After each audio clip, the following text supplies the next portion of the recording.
Se dice que muchos famosos, músicos, actores, políticos, le vendieron su alma a Satanás, a el diablo, esto a cambio de poder, impunidad, entre muchas otras cosas, como por ejemplo, tenemos a Lady Gaga, Katy Perry, Bad Bunny, Eminem. Normalmente todas las celebridades se les relaciona con los Illuminati, que según dicen las personas creyentes en estos temas, una sociedad la cual nos controla, manipula y espía, todo esto con la meta de establecer un nuevo orden mundial. El símbolo de esta supuesta sociedad es el famoso ojo que todo lo ve, de seguro ya lo habrás visto en más de una vez. Según dicen, para que alguien quiera ser famoso, obtener conocimiento y muchísimo dinero, hay que hacer un ritual de iniciación para hacer el pacto. ¿Qué es un pacto con el diablo? Un pacto con el diablo, trato con el diablo, o pacto fáustico, es un referente cultural muy extendido de la civilización occidental. En el mismo hay una presencia importante del demonio, manifestada sobre todo en la leyenda de Fausto y la figura de Mefistófeles. Según las creencias cristianas tradicionales sobre la brujería, el pacto quedaría establecido entre una persona y Satanás o cualquier otro demonio, o demonios. La persona ofrecería su alma a cambio de favores diabólicos poderosos. Estos favores varían según el relato, pero suelen incluir la eterna juventud, el conocimiento, las riquezas, el amor o el poder. Se cree que algunas personas llevan a cabo este pacto sin pedir nada a cambio, como una forma de reconocer en el diablo a su señor. Número 5. Giuseppe Tartini. Giuseppe Tartini era un músico italiano, violinista, compositor y estudioso de la música de su tiempo. Uno de los mayores virtuosos del violín de su época. Sus innovaciones en el estudio del violín no fueron superadas hasta la llegada de Niccolò Paganini. Tartini nació en Pirano, ciudad de la península de Istria, en la entonces República de Venecia, hoy Pirán, Eslovenia. Su madre era eslovena y su padre un veneciano comerciante de sal y administrador de tierras en la costa de Istria. A Tartini, segundo de 4 hermanos, su padre le destinó a la vida eclesiástica. Fue el mejor alumno de la escuela de San Felipe Neri de Pirano. En el año 1704, con 12 años de edad, ingresó en el colegio de los padres de las escuelas pías de Capodistria, hoy Koper, donde recibiría una formación musical básica. Allí empezó su amistad con Antonio Bandini, que duraría toda la vida. Giuseppe Tartini falleció en Padua, el 26 de febrero de 1770, a los 77 años, a consecuencia de la gangrena que padecía en una pierna, 2 años después de fallecida su mujer Elisabetta. La sonata para violín en sol menor, más conocida como el Trino del Diablo o la Sonata del Diablo, es una obra para violín solo, con acompañamiento de bajo continuo, encontrada como uno de los trabajos brillantes de Tartini, famoso por ser muy exigente técnicamente, aún hoy en día. Tartini la compuso a raíz de un supuesto encuentro con el diablo. Según el escrito, Tartini dijo: "Una noche, en 1713, soñé que había hecho un pacto con el diablo y estaba a mis órdenes. Todo me salía maravillosamente bien. Todos mis deseos eran anticipados y satisfechos con creces por mi nuevo sirviente. Ocurrió que, en un momento dado, le di mi violín y lo desafié a que tocara para mí alguna pieza romántica. Mi asombro fue enorme cuando lo escuché tocar, con gran bravura e inteligencia, una sonata tan singular y romántica como nunca antes había oído. Tal fue mi maravilla, éxtasis y deleite que quedé pasmado y una violenta emoción me despertó. Inmediatamente tomé mi violín deseando recordar al menos una parte de lo que recién había escuchado, pero fue en vano. La sonata que compuse entonces es, por lejos, la mejor que jamás he escrito y aún la llamo la Sonata del Diablo, pero resultó tan inferior a lo que había oído en el sueño que me hubiera gustado romper mi violín en pedazos y abandonar la música para siempre. La música que usted está escuchando es la Sonata del Diablo de Tartini".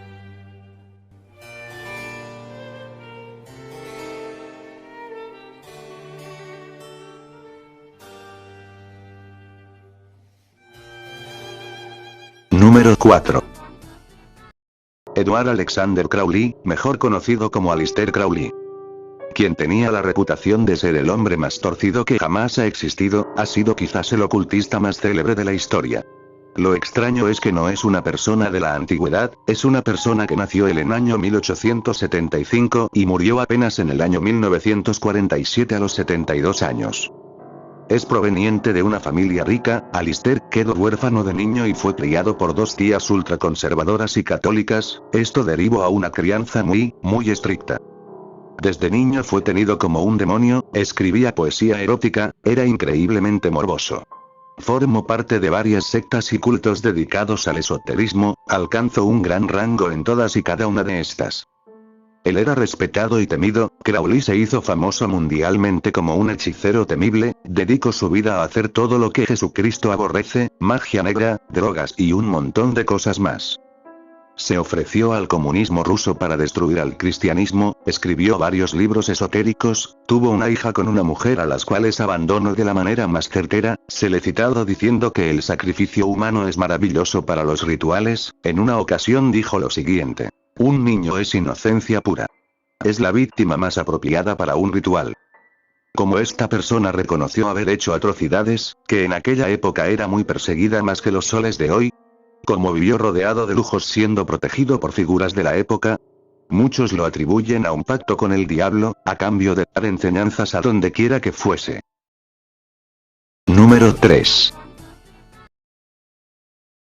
En este puesto tenemos la historia más famosa, en cuanto a personas mundialmente reconocidas que le vendieron su alma al dragón de las tinieblas, así es, estoy hablando del guitarrista estadounidense, Robert Johnson.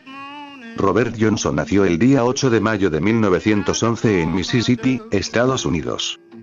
Su madre era Julie Ann Majors, Julie Dodds, hija de esclavos que tuvo a su hijo con un jornalero que estaba de paso por el poblado, llamado Noah Johnson, cuando estaba momentáneamente separada de su marido Charles Dodds Jr., un carpintero próspero. Tiempo después ella volvería con Charles, entonces apellidado Spencer, pero su relación no duró mucho. El pequeño Robert creció con el apellido Spencer sin saber que Charles no era su padre biológico. Años más tarde, su madre le confesó a Robert que era hijo de Noah Johnson, por lo que pasó a adoptar el apellido Johnson. Desde niño, Johnson mostró interés por la música, primero por el arpa y luego por la armónica. Fue enviado al colegio pero no demostró demasiado interés por los estudios, que abandonó con la excusa de un problema en la vista en 1927. Se dice que Johnson no era muy buen guitarrista antes de que fuera el bluesman que hoy en día conocemos. Debido a su frustración, decidió desaparecer algún tiempo. A la vuelta de su partida, aproximadamente un año y medio, como lo cuenta su documental, se había convertido en la persona que hoy recordamos y empezaron a circular los rumores, algunos sembrados por Johnson mismo, que había vendido su alma al diablo en un cruce de carretera para poder convertirse en el mejor bluesman que nunca hubiera pisado la tierra. Hay quien atribuye esta leyenda también a Tommy Johnson. Son House trató a Robert Johnson en esa época, y le recordaba como un guitarrista pésimo, carente del talento e imaginación. Falleció el día 16 de agosto de 1938 a sus escasos 27 años. Número 2. Madame LaLaurie. Más comúnmente conocida como Madame Blanqueot, después de su tercer matrimonio, como Madame LaLaurie, era una asesina en serie y socialité de Nueva Orleans que torturaba y asesinaba esclavos en su casa. Nacida durante el período colonial español, LaLaurie se casó 3 veces en Luisiana y enviudó 2 veces. Mantuvo su posición en la sociedad de Nueva Orleans hasta el 10 de abril de 1834, cuando los rescatistas respondieron a un incendio en su mansión de Royal Street. Descubrieron esclavos atados en su ático que mostraban evidencia de abuso cruel y violento durante un largo periodo. Se dice que cuando se enojaba con sus esclavos, les mandaba a abrirles el estómago, para sacarles los intestinos lentamente para amarrárselos como un cinturón, muchas veces les estripaba los genitales a aquellos que le fallaban, le cosía la boca a las esclavas y amputaba con una hacha, brazos y piernas a esclavos que ya no le servían para colgar sus extremidades, en el cuarto donde dormía para advertirles a sus otros esclavos entre moscas y podredumbre. Una vez una de sus esclavas que tropezó en una fiesta de alta sociedad celebrada en su mansión, prefirió arrogarse desde lo alto de la misma que enfrentar el castigo de Madame LaLaurie. La justicia tuvo que intervenir, pues los rumores que esta mujer era un monstruo ya no tenían vuelta atrás, le quitaron a sus esclavos, pero como ella era dueña de una fortuna increíble logró interceder entre el juez, acto seguido y semanas después recompró a los esclavos que le quitaron, muchos de ellos prefirieron no seguir viviendo. Quizás un pacto con el diablo hacía que nunca se le acabara su fortuna por más que derrochaba y derrochaba, no solo le sacó a 2 esposos que habían fallecido en el extranjero bajo circunstancias extrañas, sino que le ofreció impunidad por el resto de su vida. Según archivos franceses, Madame Lalaurie murió el 7 de diciembre de 1849 a los 62 años de edad. Número 1. Elizabeth Báthory. Elizabeth Báthory, mejor conocida como la Condesa Sangrienta, fue una aristócrata húngara, perteneciente a una de las familias más poderosas de Hungría. Ha pasado a la historia por haber sido acusada y condenada de ser responsable de una serie de crímenes motivados por su obsesión por la belleza, que le han valido el sobrenombre de la Condesa Sangrienta. Es la mujer que más ha asesinado en la historia de la humanidad, con 650 muertes. Uno de sus antepasados fue Vlad Tepes, el Empalador. Se sabe que por lazos sanguíneos con la nobleza esta mujer asesinó a incontables personas de las maneras más sádicas. Según la leyenda, Elizabeth Báthory, Isabel, en castellano, estaba obsesionada por la belleza, utilizaba la sangre de sus jóvenes sirvientas y pupilas para mantenerse joven en una época en que una mujer de 44 años se acercaba peligrosamente a la ancianidad. La ley impedía que Isabel, una noble, fuese procesada. Fue encerrada en su castillo.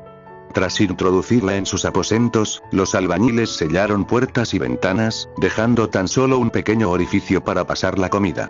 Finalmente, el rey Matías II de Hungría pidió su cabeza por las jóvenes aristócratas que supuestamente habían muerto a sus manos, pero el primo de esta le convenció para que retrasara el cumplimiento de la sentencia de por vida. Así es que la condenaron a cadena perpetua en confinamiento solitario. Esta pena implicaba también la confiscación de todas sus propiedades, lo que Matías venía ambicionando desde tiempo atrás. Duró encerrada 4 años, murió el 21 de agosto de 1614 a los 54 años de edad, sin ver la luz del sol.